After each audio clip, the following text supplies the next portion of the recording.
But her eyes, they had a steadiness Knox Whitmore hadn't seen in years. Not since before the divorce. Not since before the diagnosis. From his black Escalade parked across the street, Knox watched. Day after day. Not in a creepy way, at least that's what he told himself. But in that strange quiet ache kind of way. The way a man watches something he knows he'll never deserve. His daughter Vivian would light up the moment she saw Alara. Welcome to Cedar Light Love Stories, where every heartbeat becomes a tale worth telling. From passion to heartbreak, hope to forever.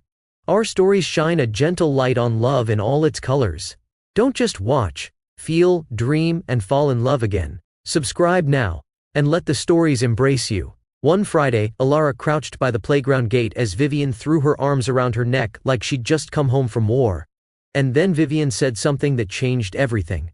"Can Miss Alara come to our house and meet Marshmallow for real?" Knox blinked. Marshmallow? Was that the stuffed bunny? Or the dog his ex-wife said she was allergic to? He stepped out of the SUV and approached them, heart pounding like he was back in high school. Alara looked up, genuine surprise in her eyes. And something else. Was it interest? Or maybe both. "Mr. Whitmore," she said softly, adjusting Vivian's backpack. "She's been talking about Marshmallow all week." Knox smiled, shoving his hands in his coat pockets. "You free for dinner tomorrow?" She raised an eyebrow. "I mean, not at some overpriced steakhouse with wine glasses taller than your wrist," he added quickly. "Just my place. Me, Vivian, and Marshmallow, of course." A flicker of amusement tugged at her lips. "I don't usually dine with my students." "Then, make an exception for the student's dad." She hesitated, and then nodded. Saturday came with cold wind and bare tree branches, but Knox made sure the patio heater was working, and the pasta was hand-stirred, not by a chef, but by him. He didn't want to impress her. He just wanted her to see the version of him that didn't come with headlines and tailored suits. Alara arrived in a navy wrap dress that clung to her like it had been waiting for the right moment to be worn. Her heels were scuffed. Her lip gloss had faded by the time she arrived. But Knox couldn't remember the last time someone looked that real. Vivian ran to greet her, dragging Alara straight to the backyard to introduce Marshmallow, who, it turned out, was a fat rabbit with a bow tie. Knox watched through the kitchen window, drying his hands on a towel. Alara was crouched on the grass, laughing as Vivian mimicked bunny voices. She wasn't faking it. She wasn't humoring his child. She was being present. And that scared the hell out of him. They ate outside under string lights. Knox poured water into stemless glasses and served spaghetti on mismatched ceramic plates. "I don't bite," he joked, watching Alara tuck into the meal like she hadn't eaten all day. "I teach 20 kids to finger paint and argue about dinosaurs," she said. "You're not the scariest part of my day." Vivian giggled. Miss Alara said, "Pterodactyls aren't really dinosaurs." "She's right," Knox said. "They're flying reptiles." Alara looked over her glass. "You Googled that, didn't you?" Painfully. By the time Vivian passed out on the couch with marinara on her cheek, Knox found himself caught in a kind of quiet that didn't feel empty. Alara reached to lift Vivian, and something inside Knox slowed. She moved with the kind of care that can't be taught. Her arms wrapped around the girl as if she'd held her before in another life. "You look good holding her," Knox said, barely above a whisper. Alara turned, her expression unreadable. "Is that your line?" "No," he said, voice rough. "My truth." As she stood by the front door, keys clutched awkwardly, Knox couldn't help it. "Let me walk you to your car." They stepped into the driveway. Autumn leaves crunched beneath her heels. The air bit at their cheeks. And then, he stopped walking. She looked up at him. "Knox. If I kiss you," he said, taking one slow step closer, "I won't want to stop." Her eyes widened. Her voice dropped. "Then maybe you shouldn't." But she didn't step back. And when he kissed her, softly at first, then with a kind of ache that had been building for weeks, she didn't resist. She moaned, quiet and breathless, her hands clinging to his arms like she was afraid she'd fall. When they finally pulled apart, she leaned her forehead against his chest and whispered, "I haven't done this in a long time." Knox rested his chin on her curls. "Neither have I." But they both knew. This wasn't just about time. It was about how real it already felt. Knox hadn't been this nervous since his first investor pitch at 25. But this wasn't a boardroom. This was his home. And Alara was coming again. Not for a conference. Not for pickup. But because she said yes. She arrived 10 minutes early, holding a sketchbook in one hand and wearing a long burgundy coat that fluttered slightly in the wind. Her curls were tied up high, but 2 tendrils framed her face, just enough to soften the sharp edge of her cheekbones. Knox opened the door barefoot, wearing a plain tee and sweatpants. He hadn't bothered with cologne or cufflinks. He didn't want to be the CEO tonight. "Sketchbook retrieval mission?" he asked, leaning against the doorframe. "Your daughter nearly cried when she remembered she left it," Alara said. "I thought I'd drop it off before bedtime panic set in." Knox nodded, but his eyes were already on her mouth. "You could have waited till tomorrow." She held the book to her chest. "I didn't want to." Silence pulsed between them. The house was quiet. Vivian had already gone to bed after their knock-knock joke marathon and bedtime bubble bath. Alara stepped into the kitchen. Her eyes landed on the stove, pasta still warm in the pot, garlic bread under foil, 2 wineglasses half filled. "You cooked," she said, surprised. He shrugged. "Can't have the woman who carried my daughter's world on her shoulders think I'm all board meetings and bourbon." Alara leaned against the counter. "You're different here." Knox turned, leaning opposite her, arms crossed. "You bring out different." She didn't look away. "Last time, in the driveway." His voice was low. "You've been thinking about it?" "I haven't stopped." He took a step closer. "Neither have I." When their hands touched, it didn't feel accidental. He kissed her again. Not tentative this time. Not testing. Hungry. Intentional. Alara pressed against him, her back arching slightly as his fingers slid into her hair and held her close. The sketchbook dropped to the floor with a soft thud. Their breathing grew heavy. He pulled back just enough to murmur, "Tell me to stop." She didn't. She unfastened her coat instead. He reached for the hem of her top but paused when she placed her hand over his. Her voice trembled. "I haven't done this since." "You don't have to explain," he said gently. "Just tell me what you need." She looked up, breath unsteady. "I need you." The kitchen counter caught the edge of her hips as he lifted her onto it. Her legs wrapped around his waist with a need that felt ancient. His hands caressed her thighs, tracing the soft skin beneath her skirt. She gasped when he tugged her panties aside and pressed his fingers against her, teasing, circling, learning her rhythm with surprising tenderness. "Alara," he whispered, his forehead resting against hers. Her breath hitched. "Keep going."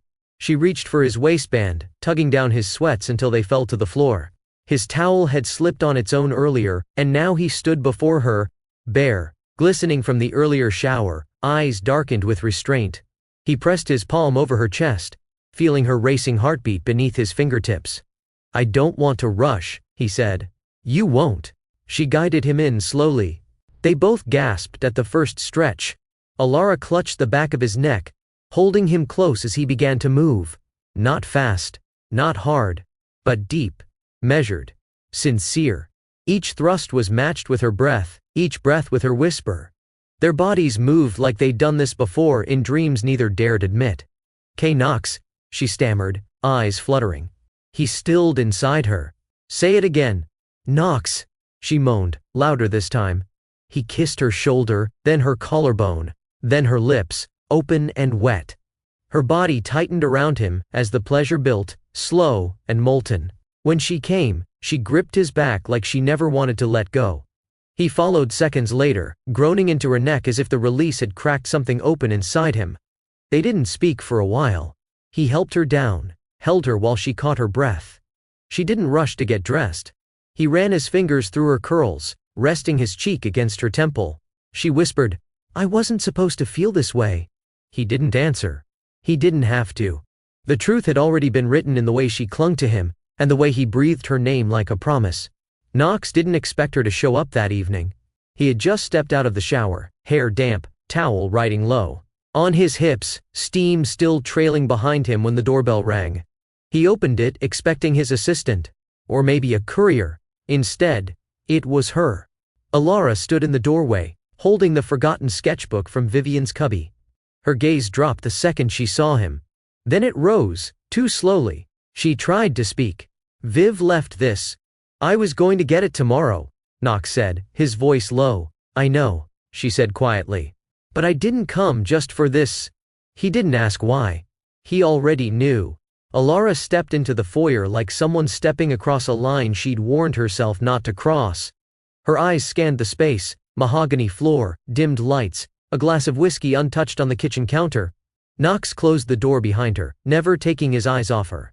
She clutched the sketchbook tighter. "I haven't stopped thinking about the last time." He took one step closer. "Neither have I." Another step. Close enough to feel her breath. His fingers grazed hers, gently prying the sketchbook from her grip. It dropped to the floor again, like before, but neither of them flinched this time. She whispered, "I should go." "Then go," he replied, not moving an inch. She didn't. He reached up and cupped her jaw. Her eyes fluttered shut as his thumb traced her cheekbone. "Tell me to stop," he murmured. "You didn't last time," she said. "I'm asking this time." Alara opened her eyes, wide and trembling. "Don't." The kiss that followed wasn't rushed. It was purposeful. Hot. Knox's towel loosened and slipped to the floor. Alara's breath caught in her throat. She stared, then reached. Her fingers touched the firm ridges of his stomach, trailing down to where he throbbed against her thigh. He groaned softly. "Alara." She looked up, flushed but certain. "I don't want slow tonight." Knox lifted her without a word, arms steady beneath her thighs. He carried her straight to the living room, where the fireplace flickered low, casting gold across the walls. He laid her gently onto the wide leather couch, then knelt between her legs. "I want to see you," he said. She sat up and pulled her sweater over her head, revealing soft curves and bare skin beneath. No bra. No hesitation. His mouth covered one breast, tongue swirling gently, sucking just enough to make her whimper. Her hands tangled in his damp hair. When his fingers dipped between her thighs and found her slick with readiness, he paused. "You want this?" he asked again. "Yes," she gasped. "Knox, please." He slid inside her slowly, inch by inch, watching her arch beneath him. She was warm, tight, welcoming. Every movement sent shocks up their spines, the air between them heavy with breath and broken moans. Knox kissed her throat, her collarbone, her parted lips. He whispered, "You feel like..." "Like what?" she asked, dazed. "Like home." They moved together until her thighs trembled and her nails dug into his back. She came hard, silently, mouth open, body stiffening around him. He followed seconds later, collapsing into her arms, holding her like he was afraid she'd disappear. No words, no titles, just two people stripped of pride and position. Later, as they lay on the couch tangled in a throw blanket, Alara traced circles on his chest. Knox looked down at her and spoke carefully. "I haven't been with anyone like this," he said. She raised an eyebrow. "Not like this," he repeated. "Not real." She stayed quiet. So he continued. "There's something you should know." Alara shifted, sensing the change in tone. "I can't have kids," he said flatly. She blinked. "It's not a secret," he added.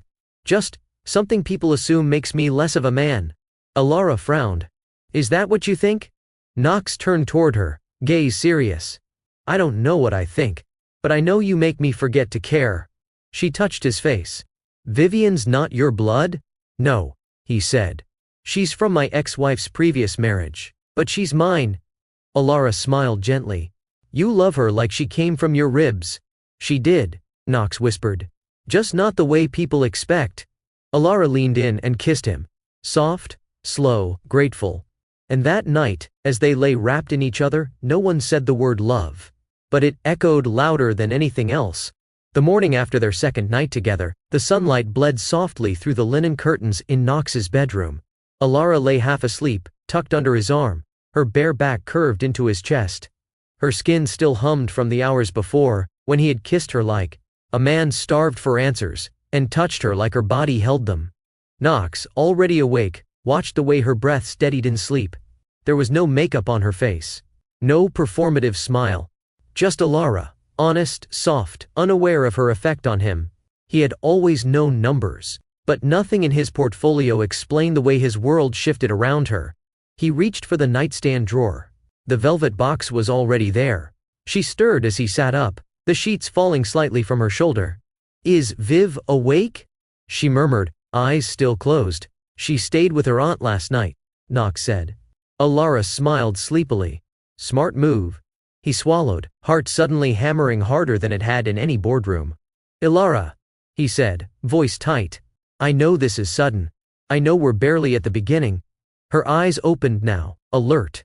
But I've spent most of my adult life chasing things that don't matter, he continued, turning toward her.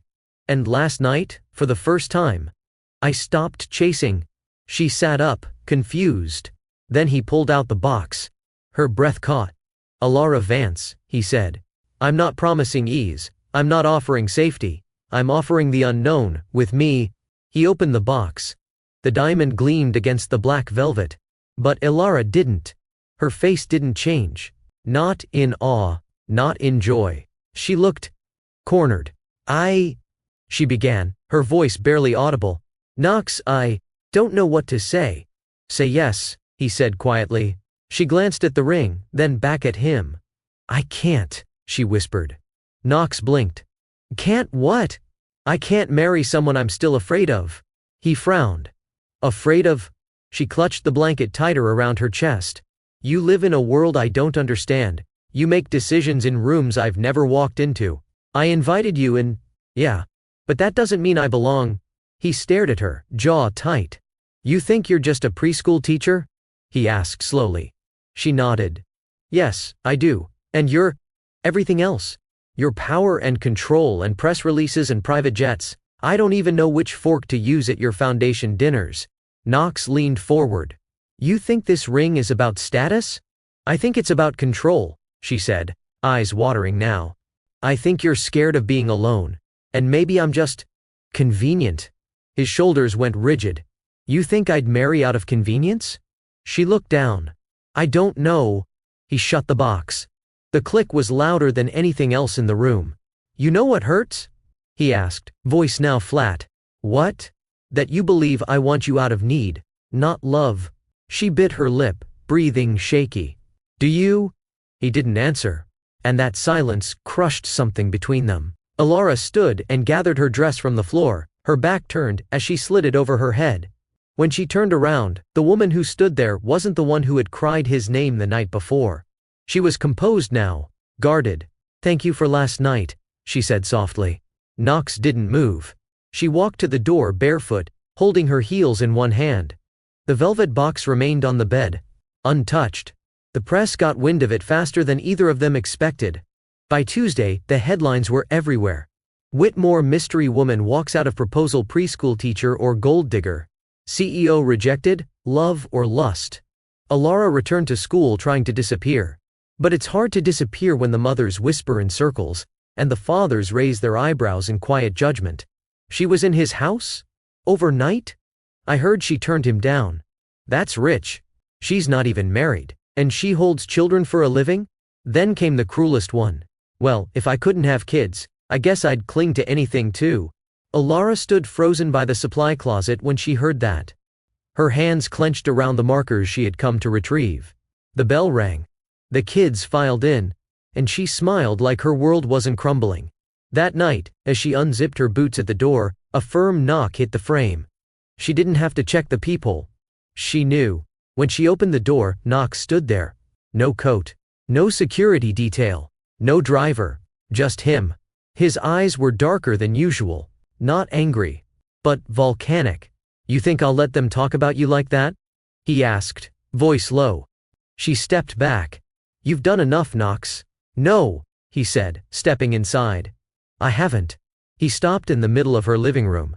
You're the only person who ever looked at me and didn't flinch when I told them the truth.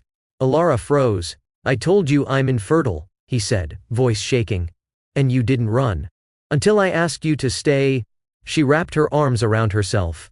Because staying with you feels like becoming someone else. Someone I'm not sure I can be. I never asked you to change. You asked me to fit. No, he said. I asked you to stand next to me. As you are. Silence stretched between them. Then she said softly, if you're not looking for someone to fix what's broken, then maybe I've been looking at this wrong. Knox took a step forward. Have you looked at me, Ilara? Really looked? She nodded, eyes glistening. I have. And this time she didn't turn away. Ilara's classroom no longer felt like a sanctuary. By Wednesday morning, even the crayon drawings felt like accusations. Tiny stick figures holding hands beside sunflowers now looked like a life she wasn't allowed to have. She was standing by the cubbies when she heard the first whisper behind her.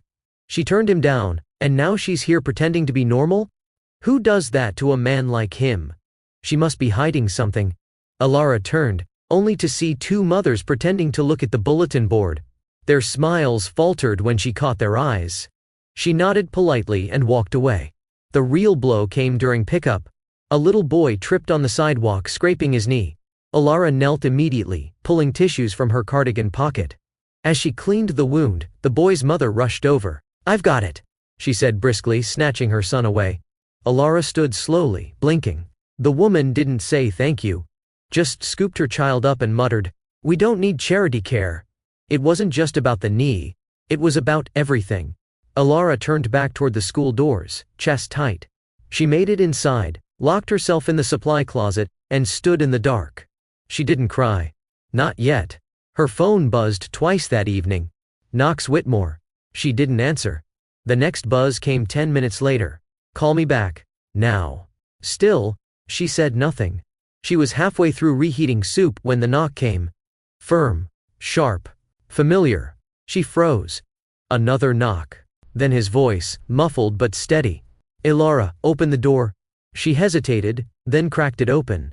Knox stood in his coat, jaw clenched, eyes wild with frustration. "You won't return my calls, but you'll let them say those things?" She stepped back, cautious. "What are you talking about?" He walked in, tossing his keys on the table. "Your school, your neighborhood, social media. You don't think I see everything?" She crossed her arms. "So now I'm your PR disaster?" Knox stared at her, like she'd slapped him. "No," he said. "You're the only real thing in my life, and they're shredding you because of me." Ilara looked away. "You're not responsible for their opinions." He stepped closer, lowering his voice. "You think I'm doing this out of guilt?" She didn't answer. "Let me say this clearly," he said. "You're the only person who's ever seen past what I do, and looked at who I am." He paused. "You think I care about perception?" "Of course you do," she said. "You're a billionaire CEO. Image is everything." Knox shook his head slowly. "No, legacy is everything." Then his voice dropped, raw. "And if I'm going to leave behind anything worth remembering, it's not my company. It's who I chose to build a life with." Ilara blinked, stunned. "You think I've been running from love," he added. "But you've been running from being loved." She swallowed. "Because love from someone like you comes with headlines." "I didn't ask for a press release," Knox replied. "I asked for you." Ilara stood in silence, the weight of his words pressing down like snow after a storm. Cold at first, but eventually blanketing everything. She walked to the window and stared out. "Do you know how many times I've questioned my worth this week?" she asked softly. Knox didn't move. "I hear things. From mothers, from coworkers, from strangers online who think I slept my way into relevance. And yet you still show up," he said. "Still teach, still comfort kids who aren't yours." She turned to him. "Because they're the only ones who don't judge me." Knox took another step forward. "Then let me be one of them." Ilara's voice broke. "You're not a child, Knox." "No," he said gently. "I'm a man who's still learning how to ask for what he needs." Their eyes locked. He didn't reach for her. Didn't move to kiss her. He just stood still, offering his presence like an outstretched hand. "I need you," he said simply. "Not the woman the internet gossips about, not the teacher with a scandal. Ilara Vance," he said slowly. "The woman who calmed my daughter's nightmares. Who made my house feel like a home. Who held me like I wasn't broken." Her lips parted but no words came. "I've had power my whole life," Knox said. "But I never had peace. Until you—" Her eyes filled then. Not from hurt, but from something deeper, relief. She stepped closer. Not fast. Not all at once, but enough to let him see that the walls were beginning to crumble. "You were never the storm," she whispered. "What was I then? The place I ran from, because it felt too safe." Knox exhaled slowly. "Then stop running." And for the first time all week, she did. They didn't fall into each other this time. There was no desperation, no firestorm of kisses. No couch cushions falling to the floor. Just two people sitting on opposite ends of the same couch, letting silence do the heavy lifting. Knox leaned forward, forearms resting on his knees. Alara sat curled up, legs folded under her, holding a cup of untouched tea. The TV flickered quietly in the background, some black and white film neither of them had paid attention to. He glanced over. "You're quiet." She looked down into the cup. "I've been living too loud in my head." He nodded slowly. "Same." A full minute passed. Then Alara whispered, "When you said I was running from being loved, it hit me." Knox didn't speak. He let her continue. "Because I've been choosing safe, every day, every job, every outfit, every smile, just enough to survive without drawing too much attention." Her eyes shimmered, not with tears, but truth. "And then you looked at me like I was more." Knox finally turned to her. "Because you are." Alara let out a shaky breath. "I don't know how to be with someone like you, Knox. You're not just a man, you're everything people envy." "I'm not asking you to be with a brand," he said. "I'm asking you to be with me." She looked at him. "And what if I break something in the process?" He smiled faintly. "Then we rebuild it together." She put the teacup down, stood up, walked over to him, and gently climbed into his lap. Not urgently, not seductively, just intentionally. Her arm slid around his neck, her face pressed into his shoulder, and Knox held her. One hand on her waist, one hand splayed across her back like he was anchoring himself. Neither of them spoke for a long time. Then she whispered, "Show me who you are." He leaned back, just enough to look into her eyes. His voice came rough. "You sure?" She nodded. He stood, still holding her, and carried her to the bedroom. This time, there was no hurry. No furniture shifting, no clothing torn off in haste. He laid her down gently, then sat at the edge of the bed, just watching her. "You make me nervous," he said softly. Alara blinked. "Why?" "Because this," he gestured between them, "isn't a game I know how to win. And I've never walked into anything I didn't think I could master." Her hand reached up, touching his cheek. "You don't have to master me." Knox bent down, kissed her forehead, then her cheek, then her lips. She kissed him back, slow, searching. When he undressed her, it was with reverence. Like each layer of fabric revealed something sacred. He kissed the soft skin below her collarbone, then lower, his mouth trailing heat across her chest. She sighed, her fingers threading through his hair. He took his time. Mouth, hands, breath, all moving in sync with hers. He settled between her thighs and looked up once more. "Tell me if I go too fast." "You won't," she said. "Not this time." His tongue met her slowly. Patient, focused, devoted. He licked her like she mattered. Like this wasn't about pleasure, but proof that she was worthy of being cherished. Alara arched, soft moans escaping her lips as she clenched the sheets. She came with a cry that echoed through the room. But Knox didn't stop. He kept going, slower now, drawing her toward a second climax, one that broke her apart and stitched her back together in the same breath. Tears slid from the corners of her eyes. When he moved up and entered her, they both stilled. He didn't thrust. He stayed still, fully inside her, forehead pressed to hers. "I've never wanted to be enough for anyone," he whispered. "Until you." She wrapped her legs around him. "You are." He began to move, deep, even, steady. Each movement matched her breath. Each stroke spoke what neither of them could say out loud. They didn't rush. They didn't shout. They came together quietly. Completely. And when it was over, she didn't let go. Neither did he. Sometime later, as they lay tangled in sheets and warmth, Alara whispered, "I want to see you again. Not just here, out there." Knox turned his head. "You're sure?" She nodded. "Let them talk, let them guess, let them whisper." He smiled. "I'll make a statement." Alara raised an eyebrow. "Like a press release?" "No," he said. "Like a man who's finally ready to be seen, for the right reasons. The media expected numbers. Maybe a merger. A stock forecast. An earnings spike. What they didn't expect was Knox Whitmore standing behind a podium. No branded backdrop, no script, and no spokesperson nearby. Just him. In a charcoal suit, no tie, and eyes that didn't dart or deflect. Behind him, Alara. Not hidden. Not in shadow. Beside him. Knox gripped the sides of the podium and cleared his throat. "Thank you for coming. I won't take more than a few minutes." The murmurs settled. "I've been called a lot of things. CEO, investor, strategist, brand builder." Cameras clicked. "But those are job titles, not identities." He looked at the press row directly.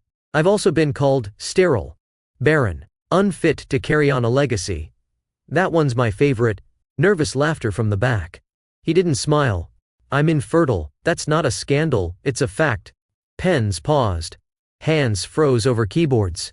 "But what is a scandal," he continued, "is how quickly people jump to judge a woman who said no to me. Not because she didn't care, but because she wasn't sure she could survive being seen with me." He looked over his shoulder. At her. Alara's eyes held his. Unflinching. "She's been called things in the last week that should embarrass every headline writer in this country. And let me be clear, none of them are true." He turned back to the crowd. "She didn't seduce me. She didn't chase me. She didn't beg." He paused. "I did." Flashbulbs burst, as murmurs rippled. "Because she's not just my type," he said, voice lowering. "She's the only woman who's ever made my daughter laugh from the belly, who made me rethink my worth outside of profit margins, and who taught me that love is not something you earn. It's something you choose." He stepped back. Alara joined him. He took her hand. "I didn't call this press conference to defend myself. I'm not on trial." He looked at her again. "I'm here to propose." Again. A stunned silence spread like a hush across a crowded chapel. Alara blinked. He pulled a ring from his pocket, not the one from the nightstand. A new one, simpler. No spotlight stone, no declaration of status. Just a thin, brushed gold band. He faced her, no mic between them. "Alara Vance, I'm not asking you to fix me. I'm not asking you to change for me." He held out the ring. "I'm asking you to let me stand beside you, every day without hiding, without shame, and without letting the world decide what we are." The entire room waited. Alara stared at the ring for a long beat, then looked up at him. Her voice was quiet, but sure. "Yes." Gasps. Shudders. Bursts of flashes. She stepped forward. He slid the ring onto her finger. And then, before the press could even regain footing, she kissed him. Right there. In front of the world. Soft at first. Then deeper. Not for show. Not for cameras. But for the promise they had built outside of them. When they pulled apart, Knox wrapped an arm around her waist and turned back to the microphones. "If anyone still has questions." "Tough," he said with a grin. "I have a wedding to plan." The video hit 27 million views in 2 days. Knox didn't check the headlines this time. But Vivian did. She sat cross-legged in her pajamas, watching the clip again and again on Alara's phone. "Are you famous now?" she asked. Alara smiled. "I guess." Vivian squinted. "Do I have to call you Mom? You don't have to do anything you're not ready for." The little girl paused. "Can I still call you my princess teacher?" Alara reached out, brushing a curl behind her ear. "Forever." Later that night, Knox and Alara sat in bed, legs tangled, the lights dim. "You know they'll still talk," she whispered. He kissed her shoulder. "Let them. You'll lose people." He nodded. "Then they were never mine." She turned toward him. "You still want this?" He met her eyes. "I've never been more certain of anything in my life." The wedding wasn't televised. There were no helicopters, no media gates, no champagne towers. Just a quiet garden chapel in Evanston. A soft breeze. A dozen close friends. Vivian tossing white petals from a basket too big for her hands. Alara wore a simple gown, cream lace with a low back, daisies braided into her curls. No veil. No designer tags. Knox stood at the altar in a navy suit, hair slightly undone, eyes trained only on her. The crowd disappeared the second she reached him. He took her hands. She whispered, "Still sure?" He nodded. More than ever. The vows were handwritten. Hers started with a quote from one of Vivian's favorite books. His started with, "I didn't know I could be loved until you didn't flinch when I told you the truth." No one clapped when they kissed. They didn't need to. Because in that moment, no one was watching except the three of them. The man, the woman, and the little girl clapping wildly in the front row. That night, their honeymoon suite overlooked Lake Michigan. The window was open just enough to let the breeze in. Alara stood by the glass, her dress unzipped, the lake glowing beneath the moonlight. Knox came up behind her, arms sliding around her waist. She leaned back into his chest. It's quiet. Finally, he murmured into her neck. She turned in his arms. No music played. No champagne flutes clinked. Just the sound of breath, soft fabric falling, and hearts learning how to rest. He lifted her gently and laid her down on the bed, moonlight pouring in like a blessing. This time, Alara was on top. She straddled him slowly, fingers tracing the lines of his chest like a sculptor memorizing form. His hands gripped her hips, eyes locked on hers. She guided him inside her. Both of them gasped. She moved slowly, rhythm steady, her body rising and falling like waves on the shore. Tears lined her lashes. He cupped her face. What is it? I never thought I could be enough, she whispered. For someone like you. He sat up, still inside her, arms wrapping around her back. You're not enough, Alara, he said. She stiffened. You're everything. She kissed him then, deeply, rocking against him as they both reached toward something that wasn't about release, but remembering what it felt like to be chosen, to be seen, to be wanted not in spite of your flaws, but because of them. She came first, trembling, head resting in the crook of his neck. He followed, holding her tighter than he ever had, their breaths ragged, bodies trembling. And when they collapsed, it wasn't from exhaustion. It was from arrival. Later, Alara rested her head on his chest, her fingers tracing lazy circles. You know, Vivian told me she thinks you're a wizard, she said sleepily. Knox smiled. I'll take that. She says you cast a spell that made her stop being scared of the dark. He nodded. That's only half true. Which part? I only held the flashlight. You taught her not to be afraid. Alara pressed a kiss to his collarbone. We're a good team. Knox whispered, the best? Outside, the lake shimmered. Inside, two people held each other close. Finally, fully, and forever. They hadn't built a perfect life, but they had built something real. And in a world full of noise, they had found their peace. Together. Forever. Hey family, don't just listen. Be part of the Cedar Light Love Stories family. Subscribe now for heartwarming tales that inspire, heal, and celebrate love in all its forms. Turn on the notification bell so you never miss a story that could touch your soul. Share the light, spread the love. Your story starts here.